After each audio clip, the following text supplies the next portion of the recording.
Continuando lo que es el estudio de la autenticidad de Mateo, estamos ahora en el capítulo 8 de San Mateo y estamos mirando en sí lo que ahora trae a luz Jesús en sus enseñanzas. Habíamos visto en el capítulo 7, la parte final, la importancia que Jesús puso en lo que es hacer la Torá. Y es por eso aquellos que hacen todos los milagros, los prodigios, hacen todo y aún dicen que hablan en el nombre de Jesús, pero más no practican la ley, que no ponen en obra en su vida las enseñanzas de la ley, que es lo que habíamos visto en el versículo anterior, de que la palabra obradores de iniquidad, en el verso 23, en sí no estaba presente en el griego, sino más bien dice y se traslada como obras contra la ley judía. Él dice que todos aquellos que obran en contra de la ley judía son en sí obreros o hacedores de maldad. Es imposible que una persona que se dicen ser cristiano o mesiánico o cualquier persona que dice seguir a Jesús, según el contexto que Jesús mismo le pone a sus propias palabras, decir que estaba él en contra de la ley. Lo opuesto, empujó la ley en su práctica total. Por eso es un gran problema para muchos cristianos que quieren guardar lo que es la parte bonita de Jesús, pero despreciar las partes duras, como Jesús le dijo a sus discípulos, que todos los que los escribas y los fariseos os manden, hazlo, pero simplemente que no sea en la práctica como ellos, que ellos dicen y no hacen. Jesús en sí lo que estaba diciendo y enseñando era qué debes hacer, tienes que ser hacedor. Aún le dijo a sus propios discípulos que si vuestra justicia no fuera mayor, estamos hablando en la práctica, no por este asunto de la gracia, que la gracia es mayor. No estamos entrando aquí en ese punto porque Jesús fue muy claro lo que significa lo que es justicia. Justicia en cuanto al aseo de las leyes de Dios. Si vuestra justicia no fuera mayor que los fariseos y los escribas, en ninguna forma entraría el reino de Dios. Es decir, el estándar de Jesús para el mundo cristiano fue elevado, no disminuido. Hoy en día los predicadores han traído ese estándar a un nivel tan bajo que llega a ser la mayoría. El camino es amplio, fácil, para que la gente pueda vivir. Pueden hacer lo que le da la gana, robar, matar, vivir una vida inmoral y todavía ser llamado cristiano al final. Qué bonito, ¿verdad?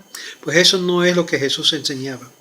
Eso es lo que hoy en día la enseñanza gnóstica, la enseñanza Pablo, que trajo lo que es una reforma y un cambio a lo que dijo Jesús, totalmente.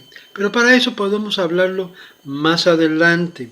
Claramente hay dos diferentes bases, dos diferentes cimientos que habíamos visto anteriormente en el capítulo 7, verso 24 al 29.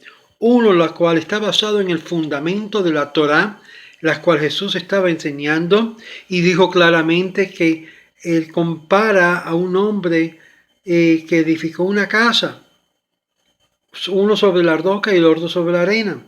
Aquellos que en sí edifican sobre la arena es aquellos que viven la vida fácil, que viven la vida cristiana fácil, sin ninguna disciplina, sin ningún moral, que hacen lo que le dan la gana, que comen lo que quieren cuando quieren, que hacen de su vida lo que ellos dictan, porque al fin y al cabo son salvos por gracia, no tienen que hacer nada de la ley. Esa es la vida muy amplia, muy fácil.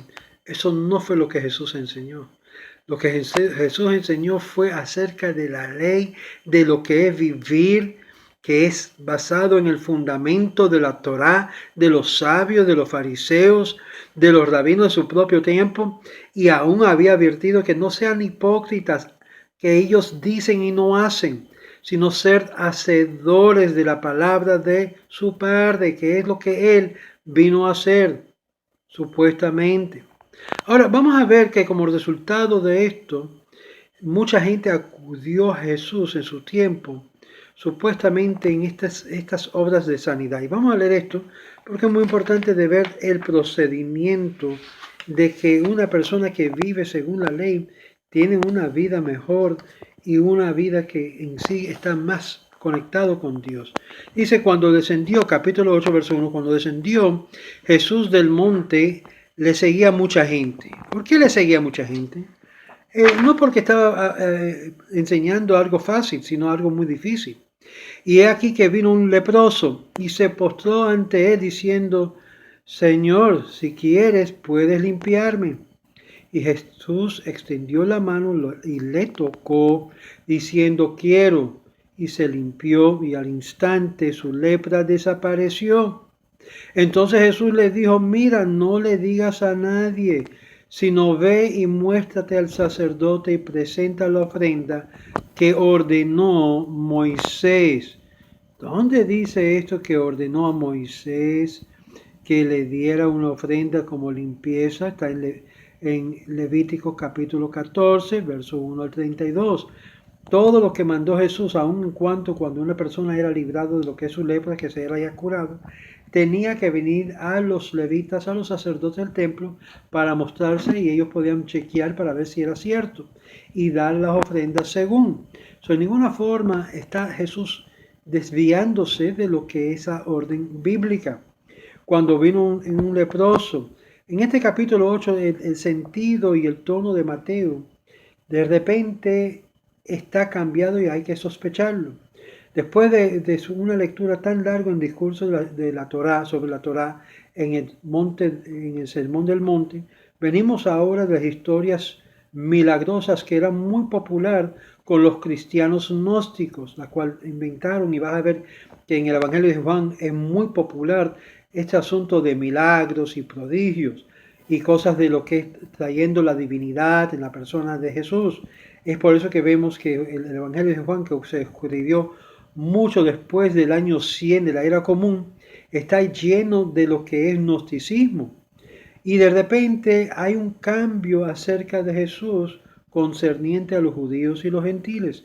En los previos 3 capítulos del Sermón del Monte, Jesús se enfocaba en lo que era la ley, en la ética judía y a su audiencia judía, que fue dicho que no siguiera las costumbres de los gentiles, como habíamos visto, capítulo 5, verso 47, capítulo 6, versos 7 y 32, usando ejemplos de no judíos como un comportar pecaminoso.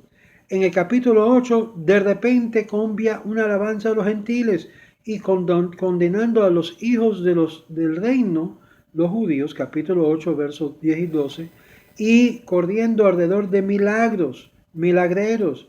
Esta historia de milagros tiene más en común con historias menos conocidas menos conocido en los evangelios gnósticos, en lo que es el evangelio de Tomás, la infancia de Tomás, que eran obras citadas por Irene, el padre de la iglesia, en la cual era uno de los evangelios canónicos o de la infancia de los evangelios, los protoevangelios de Santiago, dos obras del siglo medio, en la cual fueron citados por los padres de la iglesia. Es decir, era más milagroso, era más lleno de misterios y cosas místicas. De esto yo me refiero cuando hablo que mucha gente se tiran a lo místico, a lo cabalístico, porque la cábala y el gnosticismo son hermanos gemelos de diferentes fuentes que vienen, pero son de la misma esencia. Viene y corre muchos de este sistema de misticismo dentro no solamente el mundo no judío, sino el mundo judío también igual. Y ambos tienen un sentido, una habilidad de contaminar y hacer prejuicio contra la misma Torá. Y es por eso que hay cosas que dice el misticismo judío que contradicen la enseñanza de la Torá. Y mucha gente que no pueden comprender lo que es los puntos bien finos, llegan a mezclar y no entender. Es por eso que se recomienda a las personas que no conocen Torá, a los que no conocen Mishnah, a las personas que no conocen lo que es Talmud, que se dejan a un lado un momento de lo que es Kabbalah y cosas místicas. Aquí un perfecto ejemplo de la infancia del Evangelio de Tomás en el capítulo 16, verso 1 al 4, donde Jesús está siguiendo a su padre alrededor y cubre a Joseph en su incompetencia. Joseph, su padre, la cual fue a la ciudad, y dice que tomó el Señor Jesús con él y fue y lo llevó a trabajar a las rejas y hacer ciertas obras ahí. Frecuentemente no dice mucho de su obra y de una forma larga o corta o estrecha o más amplia, Jesús comienza a mostrar sus manos hacia ella y presentemente viene a Yosef como lo había de ser, y no hay necesidad de completarlo con sus propias manos, porque no fue un carpintero muy experto con esta obra. Y esto según los libros perdidos de la Biblia, según la Biblia es perdida, los diferentes cosas que él hacía, de milagros y historias, que era muy popular en el segundo siglo entre los cristianos gnósticos, que fueron pasados a través de siglos. Hasta el día de hoy que hay tradiciones orales acerca de Jesús que no fueron escritos por las tradiciones. Por ejemplo, hay una historia donde un árbol que llamado dogwood es como palo de perdo, fue usado para hacer la cruz de Jesús, y Jesús milagrosamente comenzó a crecer de forma milagrosa, y esta madera también comenzó a lo que es florecer como remembranza de la crucifixión. Y así es el sistema del misticismo, que ilustra algo que es dentro de lo normal para que aparezca algo milagroso y sobrenatural. Ahora vamos a ver algunos de los pasajes aquí, porque aquí en el verso 1 al 4 hallamos un leproso. Y quiero que usted sepa que ya el leproso sabía que iba a ser curado, porque dice que si tú quieres, yo me sano. Y Jesús dijo, sí, yo quiero. ¿Qué judío no quisiera ver en el mundo de la Torá que un leproso, que un enfermo esté bien? ¿Y qué fue la respuesta de Jesús? Mira, no lo digas a nadie, sino ve y muéstrate. Bueno, primeramente él ya había acabado de venir del monte y le seguía mucha gente. ¿Qué es esta incongruencia de que Jesús le dice a este hombre que acaba de sanar, no le diga a nadie? Si aquí está la multitud que te está siguiendo, está viendo. Ya la multitud lo sabe. ¿Cómo que no le diga a nadie? Obvio. Pero lo que está ausente de este versículo es claramente que según esto no era tanto algo de milagro, porque vemos que aún Elías el profeta en el versículo 3 había también sanado gente. Segunda de Reyes capítulo 5 versos 1 al 14, Elías había sanado a leprosos. Pero que el asunto no le diga a nadie, cuando las grandes multitudes estaban siguiéndolo donde quiera que él iba. Capítulo 8 verso 1 y capítulo 9 verso 8 de Mateo. No da mucho sentido a esto si le está pidiendo que no le diga nada a nadie. Hubiese sido mejor, ve y muéstrate ya. Verso 4 dice así, ve y muéstrate al sacerdote y ofrece el regalo que Moisés mandó. Obediencia de nuevo a la ley de Moisés. Y Jesús hizo los milagros y le envía a que fuera al templo para ofrecer un sacrificio que la Torá manda. Y le preguntó que no le diera nada a nadie, la cual es una instrucción. Este hombre inmediatamente desobedeció. Esto es una explicación del comportar cristiano que Jesús no cumplió la ley de su tiempo. En Marcos capítulo 7, versos 18 al 19, sin embargo, los cristianos dicen que él declaró todas las comidas limpias, puras, y nulificó las leyes de Kashrut, diciendo que Jesús era Dios y que podía cambiar la ley cuando él quería. No, amigos, es contrario a lo que Jesús había dicho. Comenzamos a ver una división de carácter de comportar de Jesús por los escritores. ¿Este Jesús es bipolar? Puede ser, porque según lo que estamos ahora viendo, leer, aparece que está haciendo cosas que es contraria a la ley. O los mismos escribas inyectaron un carácter, estamos hablando de escribas cristianos, a Jesús, haciéndole parecer cosas que parece un bipolar, una persona de doble hablar. Pero no es así, porque sabemos que las cosas que consiste y es consistente con la verdad, con la Torá, eso podemos fiar de que fue lo correcto. Lo demás fue inyectado y eso se muestra también en el manuscrito, en la forma que fue escrita los manuscritos del Evangelio de Mateo. Y esto es un gran problema, porque obvio comienza a haber esa contaminación y comienza a haber un efecto del papel de Jesús en los Evangelios. Ahora, verso 10 nos dice, al oírlo, Jesús se maravilló y digo, a los que sigan de cierto os digo que aún ni aún en Israel he hallado tanta fe. Y la palabra fe es emuná.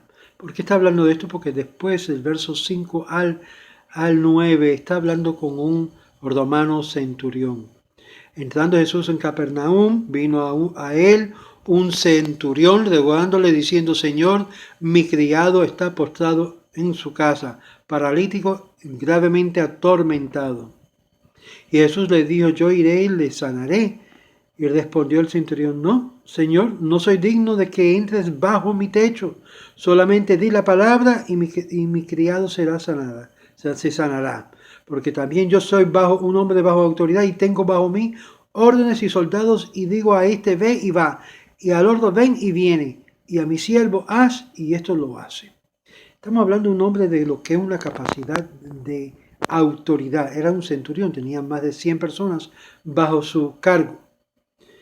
Comprendiendo esto de un gentil, si lo vamos a decir, un hijo de Edom, Isaú, porque muchos de los romanos eran descendientes de Isaú, aquí hallamos una gran diferencia sobre esto. Y es por esto que Jesús dice, yo no he hallado una fe tan grande. Pero si lo vamos a ver, era más bien racional esta fe tan grande. Porque obvio, el centurión le está diciendo, no es que mi fe es muy grande, es que yo soy hombre de autoridad. Yo sé si yo le digo a una persona, haz esto, lo hace. Si no, ¿qué pasa con él? Lo degollo, le corto la cabeza. Basado en esto, podemos decir que es racional, no irracional. Y es por eso, el centurión simplemente le estaba pidiendo, no me tiene que venir a mi casa. Yo no soy digno para que tú vengas como judío a mi casa. Para que entre en una casa que sea totalmente contaminado. Una casa que no lleva Torá, una casa que no lleva lo que es los principios que ustedes los judíos llevan. Y imagínate, qué fe poder entender y comprender eso. Vamos a ver que eso pasa también con una mujer cananita que le dijo a Jesús claramente, yo soy una perra, porque la llamó una perra a esta mujer gentil, un animal. Yo que soy un animal, pero aún los animales, los perditos, comen de las migajas que le caen sobre la mesa de su maestro. Quiero que vean lo que se menciona en la Biblia cristiana sobre los mismos gentiles, en la cual ellos mismos se clasifican como indignos de ser copartícipe con el pueblo judío. Por causa de su falta de conexión de la Torá, de su falta de conexión con lo que es con el verdadero Dios, es un reconocimiento que aquí es donde comienza la buena relación. Cuando reconoces de dónde vienes y para dónde vas, que es lo que la mujer cananita, como también este centurión hizo. Y aún este judío supuestamente que fue sanado. La conexión está en la Torá, está en el sistema de mosaico. No, es una fe, créalo. Sana. No. Y aquí aprendemos una lección muy importante, sutil, pero muy poderosa, del mismo Jesús, el judío, que le dice al mundo gentil, ustedes no son dignos de las bendiciones de mi Padre Celestial. Sin embargo, si llegan a reconocer de dónde ustedes están, pueden alcanzarlo y pueden tener de verdad esa fe que sobrepasa a uno de los hijos de Israel. El centurión, la mujer cananita, y vamos a ver que a través de la historia muchos se apegaron a lo que es la fe hebrea después de conocer el concepto mosaico del judaísmo. Por favor, vean a mi página de canal de YouTube y vean las series que yo hice sobre la fe de Jesús, judaísmo. No piensa por un momento que la creencia de Jesús era una creencia similar a la de Pablo. Pablo se opuso a Jesús. Pablo continuó su oposición sutil después de su supuesta conversión. Pero Pablo no es Jesús. Y si hay que escuchar entre Pablo y Jesús, debes de escuchar a Jesús, porque a que sea por lo menos por lo que acoplamos a lo que dice él, era judaísmo en todo sentido. Sea si lo cumplió en su totalidad o no, vemos que en sí Jesús fue judío. Su práctica y su observancia, su teología era judía, no cristiana ni gnóstico. Los gnósticos inyectaron toda esta historia para ensalzar a Jesús. Pero a Jesús no le interesaba ser ensalzado. Lo opuesto, ¿qué fue lo que dijo? Vete a los levitas, a los sacerdotes en el templo, muéstrate a lo que está apropiado como declara la ley. La ley salva, la ley sana, la ley resucita, la ley da luz, la ley da muchas cosas de beneficio. Esta es la ley. Cuando yo digo ley, estoy diciendo Torah. La Torah es la enseñanza de Dios que el pueblo de Israel recibió de Dios directamente como un regalo para el pueblo de Israel. La ley es el todo de todo para el pueblo judío. Si el judío no acepta la ley, no es judío. Punto. Ahí pleno. Y sin embargo, lo que define al judío como judío no es nada más y nada menos que la ley de Moisés. Todo judío es mosaico. Sigue lo que Dios dio a Moisés. Y si Jesús no hubiese sostenido ese punto tan importante, tampoco Jesús hubiese sido reconocido como un judío verdadero, sino en cuestión, en rebeldía, que es lo que sucedió con muchos de los judíos de Alejandría, que se había asimilado al sistema griego, al sistema gentil. Lo que ocurre mucho en el mundo del exilio, que muchos judíos son más gentil en su comportar que judíos en su conducir. Y por eso viene lo que es la gran profanación de parte del pueblo de Israel al mundo. Por eso son maltratados, por la asimilación, por lo que es asimilarse a la cultura no judía, en vez de asimilarse más al pueblo que es escogido, el pueblo hebreo, el pueblo de Israel, que es de donde nacieron. No hay nada que arrepentirse de decir, Ani Yehudí. Di hoy, si eres judío, Ani Yehudí, con orgullo. Créame, que los cristianos con orgullo dicen que son cristianos. Los musulmanes son orgullosos y dicen que son musulmanes. No hay que remover ese sentido de orgullo ni tener miedo, porque nuestro Dios está en control de todo, incluyendo el cielo y la tierra y todo lo que habita en ella. Shalom, shalom, continuaremos este estudio porque ustedes los pastores, ustedes los misioneros, ustedes los cristianos necesitan saber la verdad, porque en el Instituto Bíblico solamente le están recalculando la doctrina, sea de la Asamblea de Dios, o de la Iglesia de Dios, o la Iglesia Cuadrangular, o la doctrina bautista, o la doctrina del séptimo día, o la doctrina de lo que sea la doctrina cristiana que le están enseñando. Es todo lo que están haciendo, es emitiendo la teología que le han inculcado, que son parte de su denominación. Pero usted necesita ir más allá que simplemente ser indoctrinado, sino ir directamente a lo que es la supuesta manuscrito de su propia fe que usted cree y llega a entender. Esto no es lo que me dijeron a mí en la escuela dominical. Esto no es lo que me dijeron a mí en las prédicas del pastor. Esto es totalmente diferente, sí. Porque le han inyectado la doctrina de los asimilados, de los gentiles. Y vas a ver que dice en Zacarías capítulo 8, que en aquel día tomarán 10 hombres de cada nación a el borde del vestido de aquel que es judío. No dice de que es musulmano, de que es cristiano, del quien es judío. Y le pedirán, enséñame porque sé que Dios está contigo. El judío se conoce porque Dios está con el pueblo judío, el pueblo de Moisés. Shalom, shalom, y vamos a continuar este estudio para ustedes, los cristianos, pastores y líderes que me han pedido esta enseñanza de la autenticidad de Mateo. Y ahí vas a hallar a un judío que en sí fue matado, crucificado, entregado por personajes asimilados al mundo gentil y por los gentiles a la mano de Roma. Eso es que mató a este judío Jesús.